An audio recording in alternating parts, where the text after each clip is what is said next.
بسم الله ثم باسم الشعب نفتتح الجلسة.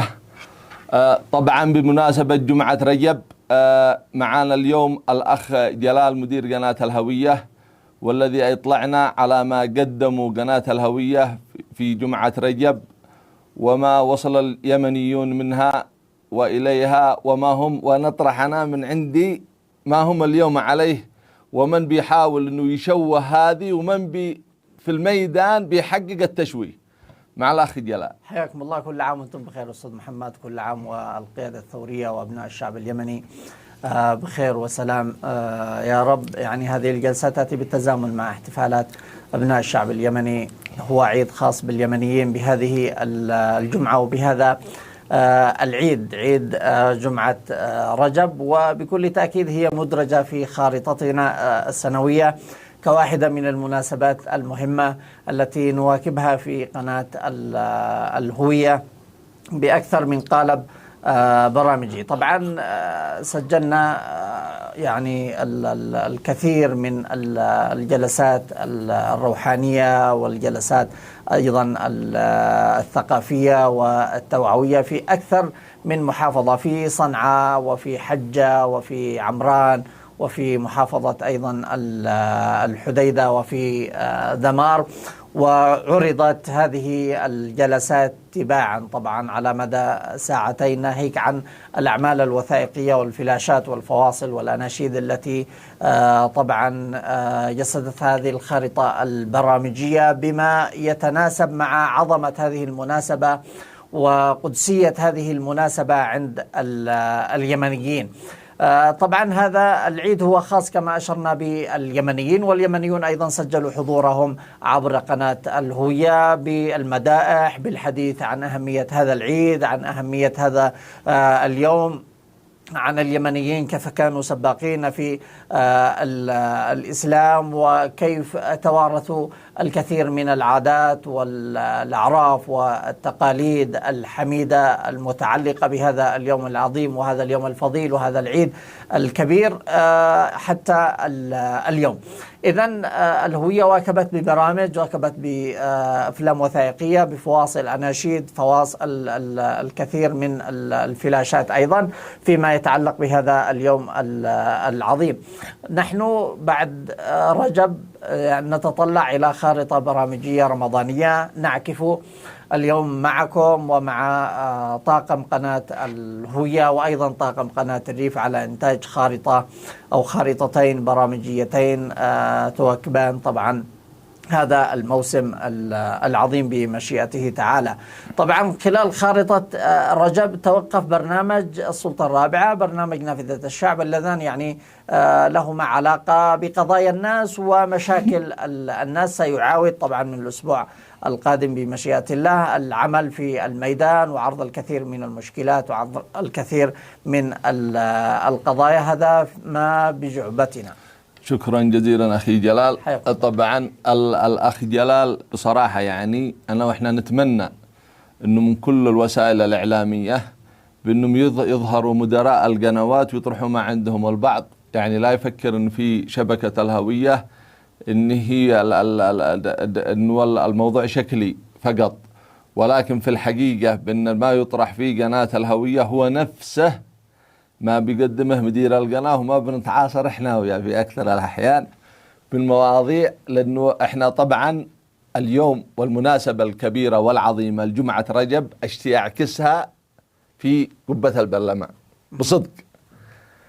دخل النبي صلوات الله عليه وعلى آله وسلم وأبصر وأضاء لليمن نور كبير بنعتبرها، وعندما أعطى الرسالة لليمن الإمام علي ومن يمثله اليوم، أو مش بنقول هم مثله ولكن من يمثله، أدانا الله قائد ثورة بصدق بأمانة يشهد الله ما هي مجاملة، إن ما عادش حتى ما أقدر أجامل، أنا قدوا العالم هو دي بيتحاكى العرب والمسلمين، إحنا غير بس إحنا كيمني من داخل بنديها، يعني أبصرنا فيه يعني كيف إنه يستطيع. يعني أنا محمد العماد أقول لكم أنا بصراحة يعني أولا قبل الشهيد القائد والله كانت الحياة عندنا أصبحت مادة، من الذي يقرب علي عبد الله صار كان رئيس الجمهورية، هذا الرئيس كذا الذي يقربها، يعني لما توصل له بقعة تقول أنا عاد نسبي علي عبد، عاد إحنا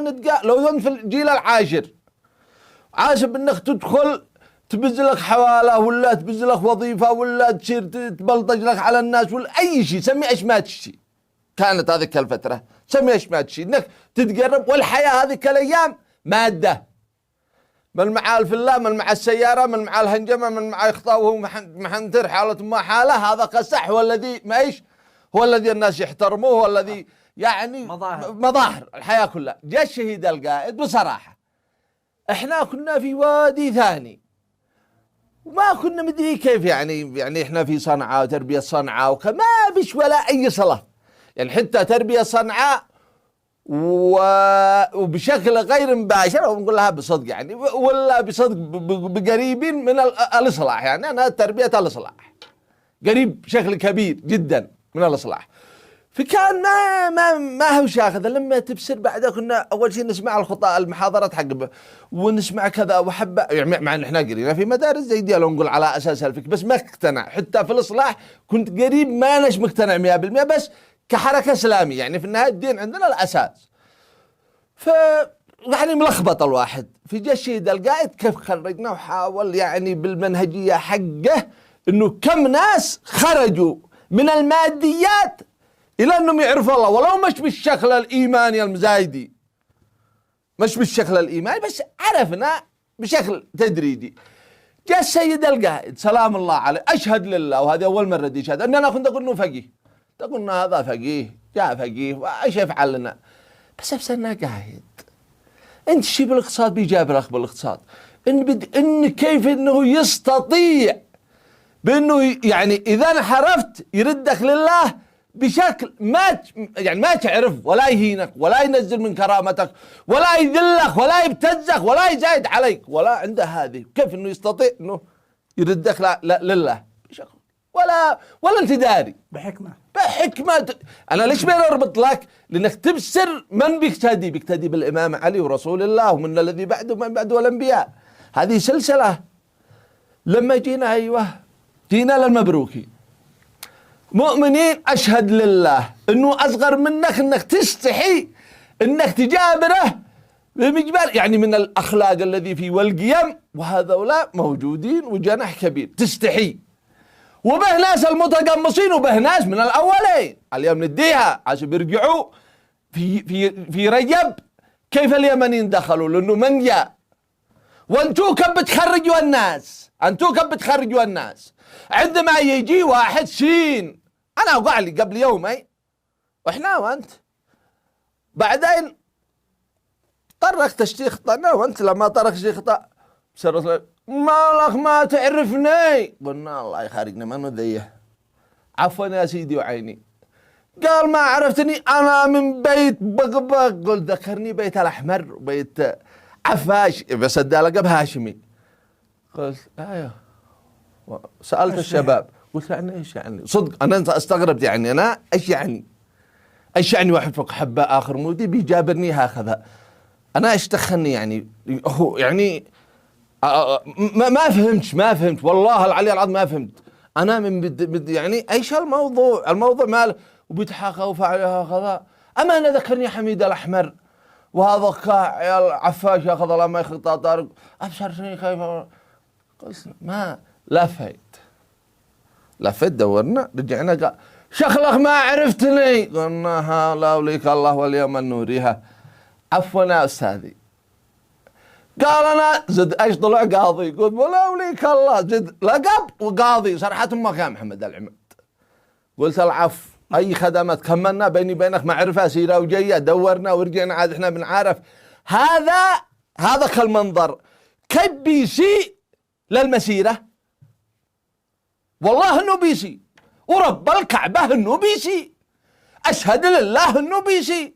وما عمر قائد الثورة كان هكذا ولا من قريب ولا من بعيد. أشهد لله أنجي نكذب على أنفسنا. ما كانش قائد الثورة لا من قريب ولا من بعيد ولا الشهيد القائد. نرجع للسجون ونرجع للتحكيمات. اليوم عندي قضية 4 سنوات فيها شين من الناس. $1,000,000 بزها محافظ لليوم مطروح $1,000,000 ودخلت في القضاء وجالسة في القضاء. أنا داري التجار والبيع والشراء حقهم الخباص، ولكن به قانون. والله إنه بزها ولليوم $1,000,000 ما حد فعل له نخس. ليش؟ لأن سين من الناس فيها يا ناس، سين من الناس فيها تحكيمات ما عادي تحكيمات بزها وزد دخلوا محكمة، ولليوم في المحكمة قلناها خلاص. جينا للسجون. مؤسسات الدولة، وهذه رسالة الوزير الداخلية في جمعة رجب ان احنا نقتدي في الامام علي في جمعة رجب، ما بين الدشة في جمعة رجب. طبعا شهادة لله بان وزير الداخلية لا له دخل لا من قريب ولا من بعيد. صحنا زمان من حبس الصرافين وابتزازهم، والحمد لله انفرجت. الان معانا سجن جديد، خلاص في شخصية اي شو قال انا حبس عاسب الشنصف الاخر. يا خبير ما حق لك انك قاضي ولا حق لك انه يا اخي بز بقعة الرئيس مهدي المشاء ولا فعلها هو بزه واختلب لنا. وقع ناطق رسمي ويوقع رئيس جمهورية وقع وزير داخلية ومسك مؤسسات الدولة كلها. قد احنا نقول يا الله. اما اننا اجي انا في مؤسستي انا عملي 1 2 3 واجي بسر الا بعد لاحن بو ركزوا على سياسة مؤسسات الدولة الجديدة. لا قب مسؤول حنب طبعا الله لا جبرك ولا افتح عليك لا قبرك يا عفش والخلوف هذه يديتنا.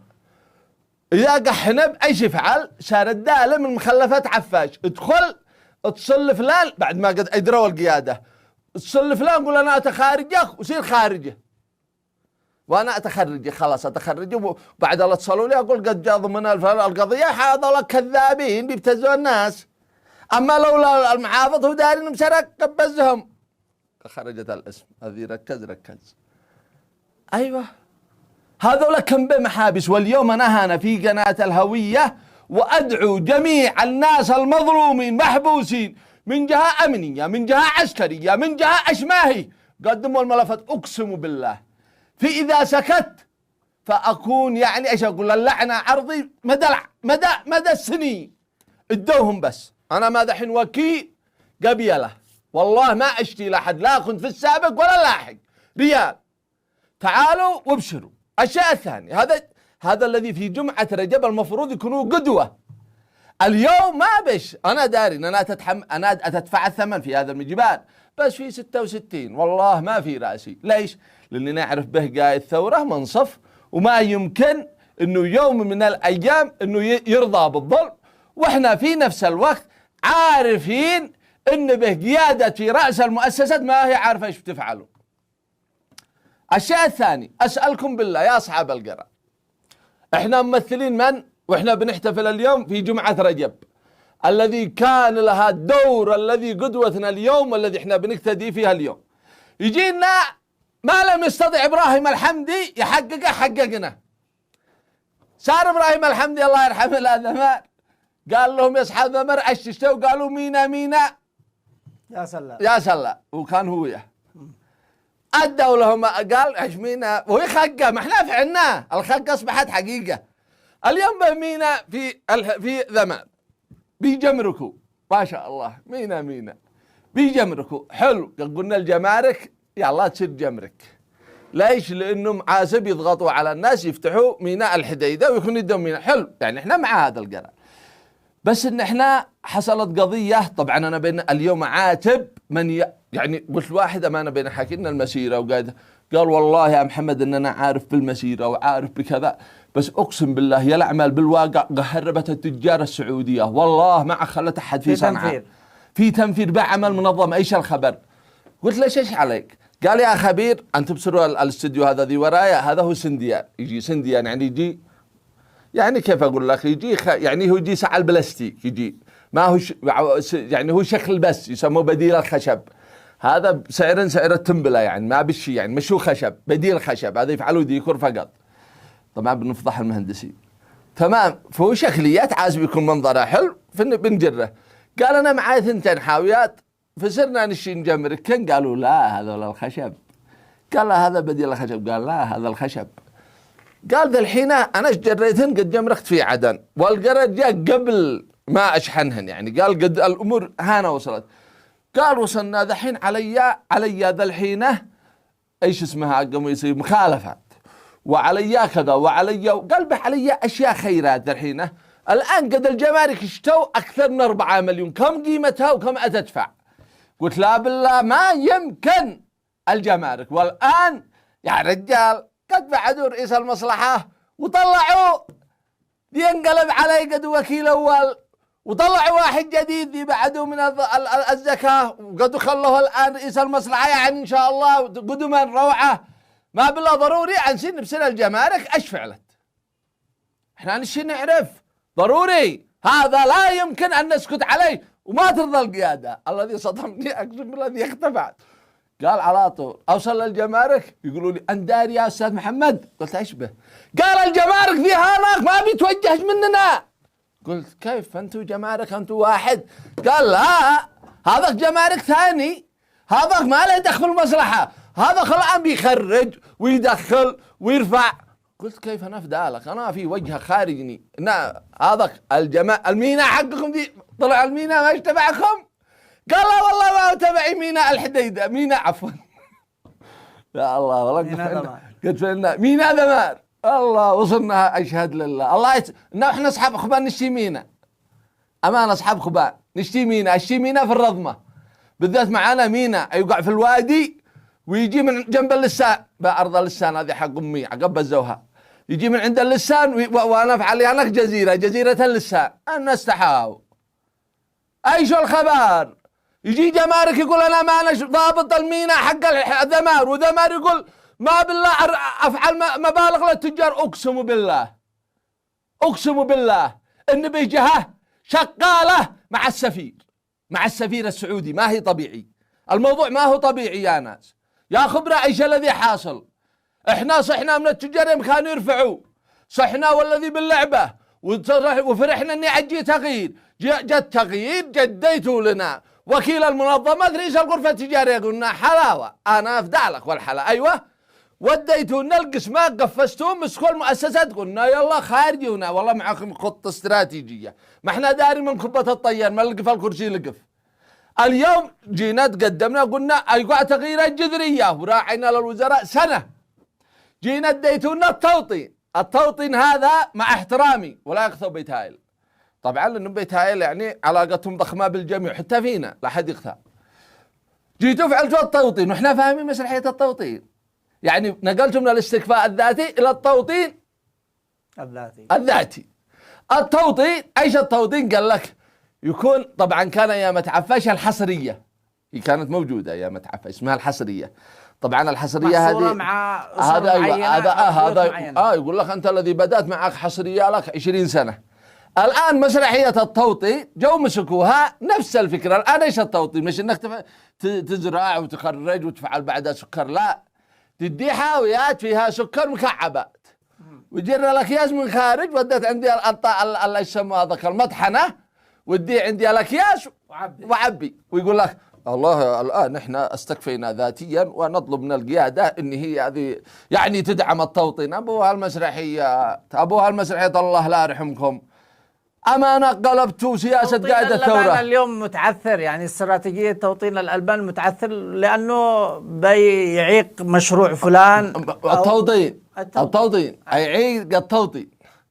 ولهذا احنا اليوم احنا بنقول في جمعه رجب انتم ارجعوا لقائد يعني من قاد الامه اليوم ومن قاد اليمنيين اليوم واساس اليمني في جمعه رجب ومن ارسله اليوم مثل اليوم الى اليمن، وارجعوا تاريخه حفر ابار كف فعل. يا اخي ارجعوا لتاريخ الذي جو من بعده. اذكر سيدي بدر والله ما انسى واجلس اذكركم عندما خرج من صنعاء شهادة لله بين يدي الله إني أذكره وش يبكي، وأتذكر بعض الموجودين وأقول هذولا يقربوا له ولا هذولا من نهي. أنا منكر أنا محمد العماد، أنا أخل مذهبي فساح الله لا يرحمكم، حرام يا أخل مذهبي فساح. ابشركم قد لا لا خطا. انا اقول والله اني طلعت محترم بعد ما ابصر هذا، اقول والله اني محترم، اشهد نفسي. لما ابصر لما خرج من صنعاء قبل ما يخرج شهاده لله باقل من 24 ساعه قبل الحرب الاولى الثانيه، شهاده لله بين يداء الله، انه ما اتصلوا لي خبرتك قالوا يا حمد تعال سيدي بدري الشيك. وصلت قلت ها سيدي اي اوامر لا شيء. مسكني بيجابر، طبعا ما انا داري انه اخرج والله ما لي علم، وبيجابرني كيف انت يا محمد انت بخير؟ بيجابر ما احلى ملك من الملائكه، ملك. قلت الحمد لله. قال حمد خرج لي من جيبه اشهد لله اني 50 معطفه و100. قالت هي ال 150 الذي اشتريت لي فيها المتر. متر الله، متر يا اعداء الله، متر. خرج 150 متر، قيمه متر. بنصايحنا وياكم ارض فلان خرجوها، حق فلان خرجوها، وقاعد هذه المسيره على 150 مقدر ضميره وقدوا مقادر صنعاء يشي يخرجها. بنت قصته هني اتقع فوق ذمته، وانتم عقلوا انتم ممثلينه. باهتباب راحت يا اخي تباب، يا اخي احكام، يا اخي والله اني انا ابصر ان نجدهم في ارض واكيف اقول ما شاء الله خرج له، وداري ان باع عشرات الاراضي. والله اني استحي في شارع عمان في شارع مدري من انهم يجوا لا عندي واقول له ايش قضيتك؟ يقول يا اخي والله ان كنا نشتي كذا، وقال القاضي اصبروا لان هذا من السابقين. قلت ايش قصه السابقين؟ قال هذا عادوا من قريب من بني اسكت، مش بني اسره يعني قرى حول صنعاء، وهذولا هم مضحين. قلت اقسم بالله لو يدروا اسر الشهداء الذي في هذيك اقسم بالله لا يخرجون تعم من وسط الارض. كيف يا سيد الناس؟ قال والله ما قدرنا. اليوم انتم بتمثلوا هذا النهج، نهج ما رضي ب 150 انه يفكر يعني ما هو داري ندها لي ابي ماشي حتى حقي يعني يصير اجر متر، ما رضي فيها. انتم تعقلوا، انتم تفاهمين اين احنا سايرين. اليوم الذي حاصل والكارثه الكبيره انه بعضكم طارح رجل على رجل. والله انه عاد جاء جابرني قال يا احمد جالس تقول المعركه الكبرى والراتب والمدري ايش معركه الراتب. يا احمد الناس قد استطاعوا بان يطرحوا بديل للراتب. قلت والله ما غير انت دي قد استطعت. ما الشعب والله العلي العظيم عادوا مراعي الراتب حق 2014 عاد الشيء من هذاك اليوم عاد بيعتبرها دي. صاحب الدكان صاحب قد والله نشتيها. انت لا قد استطاعوا ما غيرك ما قد استطاعوا عاد مشتوها. ولهذا الشعب يصير يقاتل السعوديه والامارات والعالم كله لاجل راتبه اذا ما تعقلوا. الناس اشتوها. فالفكره اليوم ان احنا من اجل لا نطول اليوم ان انتم تركزوا يا اصحاب القرار، مثلوا الامام علي بتمثيل صح ولا تخثوا. انا داري بعضكم يتحنتر، واطلب في مثل هذا اليوم شيء واحد حفاظا على الهديه الذي اداها رسول الله لليمن ورسلنا الامام علي، حفاظا على هذه الهديه ان تجلس تدوم. اولا اصدار قرار بعدم التحكيم وتجريمه من قبل اي قائد عسكري او امني مثل ما فعلته في القضاء. هذا اول حاجه بهذه المناسبه العظيمه. اثنين اي تحكيم يحصل اصبحت المبالغ التي تاتي الى الاشخاص تزيد عن 5%، هذه جريمه. والله ما انتم عارفين انه بعضهم بيبز 50%، والله يا هو بيبز 50%. الشيء الرابع وهذا المهم، عند باذن الله اطلاق الاسرى وعند اعلان الحكومه وعند استكمال التغييرات الجذريه اعلنوا وانا الاول تأميم جميع الممتلكات للصامدين الذي طلعت فجأة ونتحاكم كلنا. انا اول واحد اتحاكم. من اين لك هذا؟ من اين لك؟ والله ما فيها حاجة، كل ريال نتحاكم ما يملك حق ابتنا، كل ريال كلنا نتحاكم. الذي ملك ربع لبنة مثل الذي ملك 1000 لبنة، مثل الذي ملك 5 ريال، مثل الذي ملك 1,000,000 2,000,000 3. نتحاكم. لجنة تصدر من قائد الثورة مش لنا بس، لكلهم اسفخ من شق طرف. اليوم تجار حلوب في السلاح، وتجار حلوب بالتحكيمات، وتجار حلوب بلبس عيادة، وتاجر حلوب إعلامي، وتاجر حلوب كل الأصناف معانا، ما بيش واحد ما به معانا تاجر حلوب. اليوم علينا وأول من تتحاكم أول من يتحاكموا الحارس القضائي وشلته. وشكرا جزيلا، وترفع الجلسة. وقبلها كلمة من الأخ جلال. شكرا جزيلا لكم، ورسائل عظيمة وكبيرة نتمنى للجهات المعنية أنها تأخذها بعين الاعتبار، وهذه الرسائل إن شاء الله تنعكس على الخارطة البرامجية وتناولات الكثير من البرامج للكثير من الرسائل. شكرا لكم. شكرا جزيلا، وترفع الجلسة.